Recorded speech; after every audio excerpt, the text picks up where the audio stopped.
I will draw your face. Wow, I was supposed to start this video an hour ago. That happened. Anyways, thanks for joining me again. Welcome back to my channel. Today we are talking about paper because it's super important for some of us, for those of us who work on paper all the time. I have a pretty extensive collection of paper. As you can see, I like to keep my options open. We're going to be talking about why the weight of the paper is super important.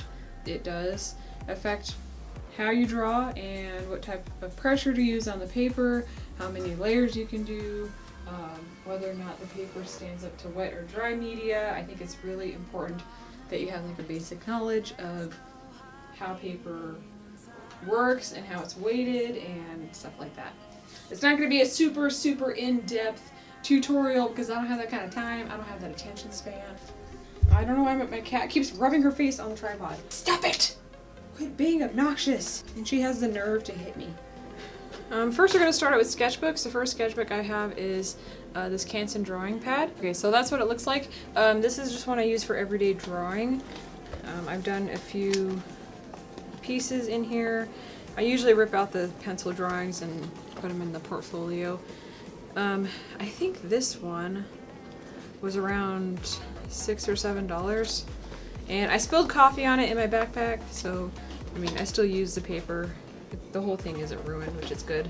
And this one is mixed media paper, about 4 years ago, and I draw upside down, so sometimes I don't care which direction I'm drawing. And this paper is a little bit more textured, so it's not ideal for drawing on. It's mostly for sketching. You can use pretty much any dry media on here. The paper weight for this one is 98 pounds. So we're going to talk about paper weight in just a second, and I'm going to tell you why it's important. But yeah, look at all I put a bunch of stickers on here because I'm such an adult. And I did like an owl drawing. See, I drew a lot of stuff at my desk at work, back when I could draw at my desk. And I sketched out ideas for other pieces. Like this one, you can really tell the grain in the paper. You can really see it more because they're colored pretty lightly, so you can kind of see how your drawing would turn out. That one I did at work when I was bored. This one, it was a sketch. So like I said, this paper is really good for that.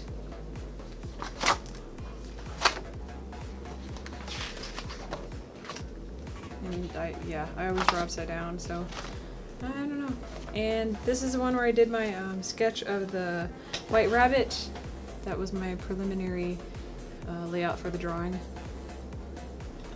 And that's what I went off of to work on the picture. And that's the Mad Hatter one. I ended up changing a lot of things on it. Next we're going to talk about paper weight. Well, a little bit about paper weight so you know what I'm talking about when I go through these papers and why it's important to determine what kind of paper you're going to use for your pieces. This is going to be more specific towards probably charcoal and pastel and colored pencil. The majority of it is going to be about colored pencil because that's the one I'm most experienced in.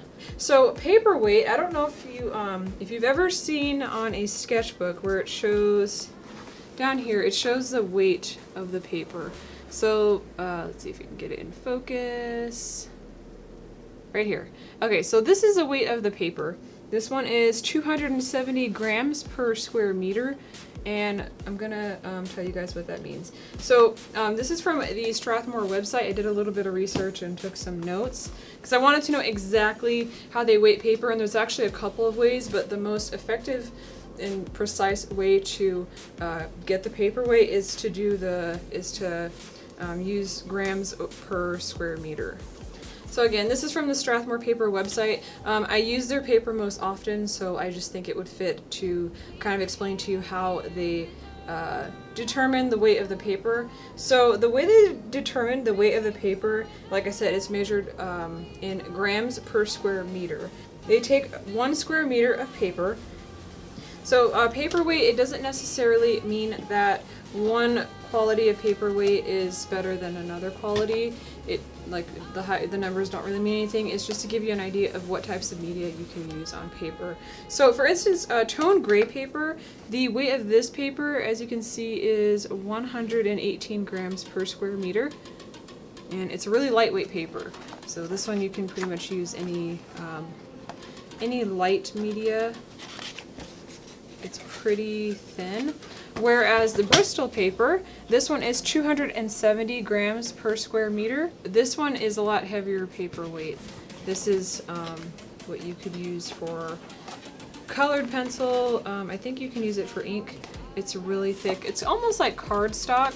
The way that it's worded on the Strathmore website is, like I said, it's grams per square meter. So they take a square meter of paper and they determine how much that square meter of paper weighs in grams, and that's how they put the weight of the paper. So the heavier the paper is, the thicker the paper is. So you can take their, they use their watercolor paper, their, looks like, where is it?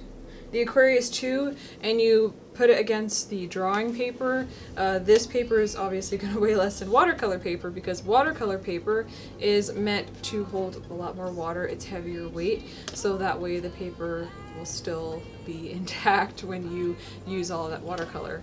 So this would be 80 pounds, and they have 80-pound weight watercolor paper. They determine that the watercolor paper weighs more per square meter. So a square meter of watercolor paper is 170 grams per square meter, whereas drawing paper is 130 grams per square meter. So you need to think about you know, how much use are you going to get out of the paper? What are you going to be using on it? Ink, pastel, like soft pastel, oil pastel, paint, watercolor paint, acrylic paint, colored pencil, anything. And then we're going to get into a little bit more of the type of paper that I personally use for all of my drawings. I use 3 main types of paper for my drawings. Well, actually no, I use 1, 2, 3, and then I have another one. Okay, so the main paper that I use for my drawings is the Strathmore Bristol. It's the 500 series. We're going to get into the series and why the series number is important as well. So this is the 500 series. This paper weight is, this one actually doesn't have it. I might have to look it up for you. I'll find out. This one is the 2-ply paper. So they actually have this specific paper, this the plate surface. They have it in 2-ply, 3-ply, and 4-ply. I use the 2-ply paper, which is, it's thick paper, but it's of course thinner than the 3-ply. This one really grabs the pencil well, and it's plate surface, so it's perfectly smooth paper. There's no texture to this paper whatsoever. And then the 3-ply paper that I use, that's when I use my, I drew my Wonder Woman, I did my Wonder Woman drawing on, I don't know what it is right now. That paper's a little bit thicker, and that seems to hold onto pencil a lot better. I guess because of I was doing mixed media on there, so I had to put a lot of thick layers of pencil. Whoops! I had to put a lot of thick layers of pencil on that piece, so I did realize that I had to use the 3-ply paper. Like I said, it grabs pencil really well. It seems like it's more forgiving than the 2-ply paper, so I think this one is one you would probably have to work up to. Even though I started out with this one and then moved on to the 3-ply of the same thing, I think that is definitely something that you would have to work up to because it does test your patience. So that's just something to keep in mind. The one that I started out using is the Vellum Bristol. And this one, I think yeah, we went over that. This one has a paper weight of 100 pounds, so it's 270 grams per square inch. And this paper has a little bit of texture to it, and it's more, I would say it's more forgiving because you can layer a lot more color on here. And if you're really not experienced in color blending, that's definitely something to practice on, and especially when you're doing like skin tones, I think it's super important to practice it. Whenever I get a new sketchbook of paper, I get a new tablet of paper, I always take out the first sheet and I use it as my practice sheet for color mixing, so I know how the pencil looks on that specific type of paper. And I think I can probably identify the type of paper even if it wasn't if it was like laying around my room somewhere, I probably know what type it is. I could be like, oh, that's a vellum Bristol. Oh, that's a 3-ply. Oh, that's a plate surface. So, I mean, obviously from a distance it doesn't really look that much different, but when you actually lay the pencil down, it is different. So when I moved up from the vellum Bristol, I went to the smooth surface Bristol. This one is pretty similar to plate surface. I'd say it's pretty smooth. It's really, really thick paper.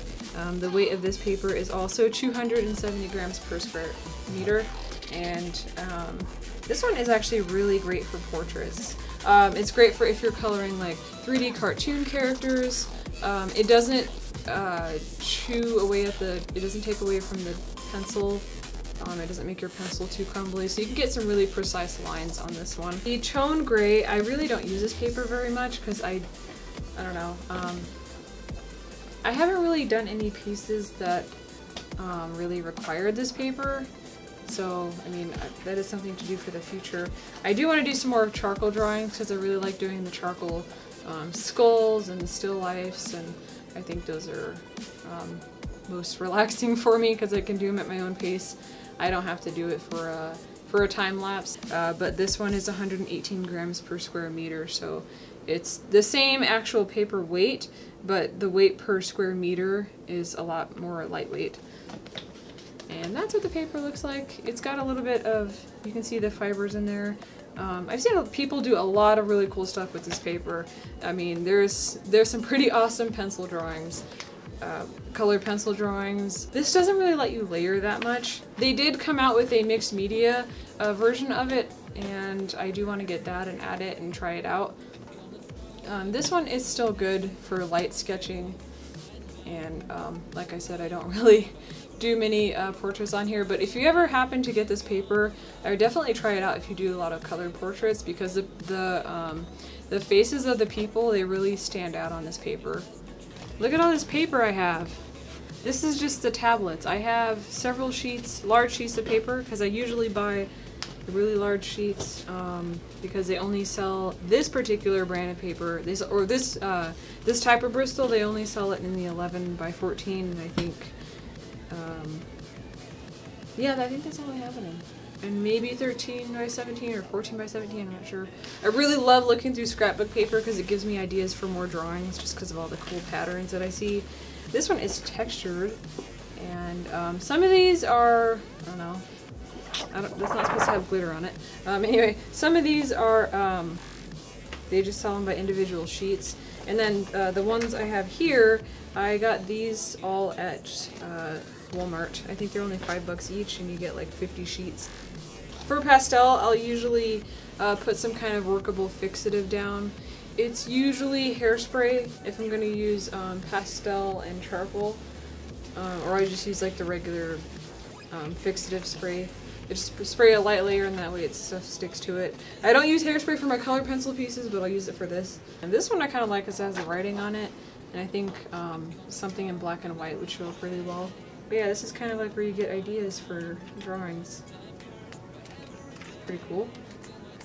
Usually what I will use for scoring the paper is I'll use this X-Acto knife, which I've used until, I don't know. I don't even want to tell you, I have no idea how many blades I've gone through with this knife. Maybe, I don't know, 25 in the last few years. And then those are the blades that I get for it. So I go through blades pretty often because I don't just use it to score the paper, I use it to do details and drawings.